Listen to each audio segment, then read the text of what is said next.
നമുക്കൊരു question solve ചെയ്താലോ?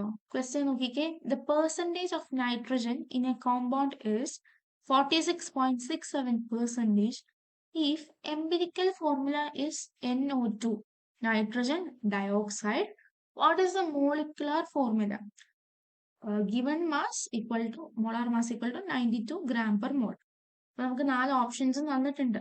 First step എന്താണ്? നമുക്ക് എംപിരിക്കൽ ഫോർമുല തന്നിട്ടുണ്ട്. എന്താണ്? NO2 എന്നുള്ളത്. അപ്പൊ എംപിരിക്കൽ ഫോർമുല തന്നിട്ടുണ്ട് എന്നുണ്ടെങ്കിൽ എംപിരിക്കൽ ഫോർമുല മാസ് കണ്ടുപിടിക്കാൻ പറ്റും. എന്താണ്? ആറ്റോമിക് മാസ് വാല്യൂസ് ഇട്ട് കൊടുക്കുക, എന്നിട്ട് അത് സം ചെയ്യുക. ഇവിടെ നൈട്രജന്റെ എത്രയാണ് ആറ്റോമിക് മാസ്? 14 ആണ്. ഓക്സിജന്റെ മാസ് എത്രയാണ്? 16 ആണ്. രണ്ട് ഓക്സിജൻ ഉള്ളത് കൊണ്ടിട്ട് 16 into 2 32 എന്ന് വരും. രണ്ടും കൂടെ സം ചെയ്യുമ്പോൾ നമുക്ക് 46 gram per മോൾ എന്ന് വരുന്നു. എന്നിട്ട് സെക്കൻഡ് സ്റ്റെപ്പ് എന്താണ്?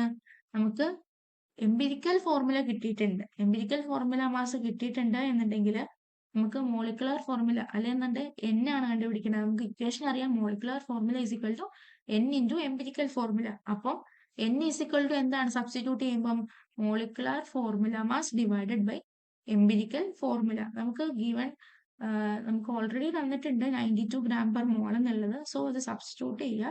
അപ്പം 92 ഡിവൈഡ് ബൈ 46 എന്നാവും. അപ്പൊ N ഈസ് ഈക്വൽ ടു 2 എന്നുള്ള ആൻസർ കിട്ടും.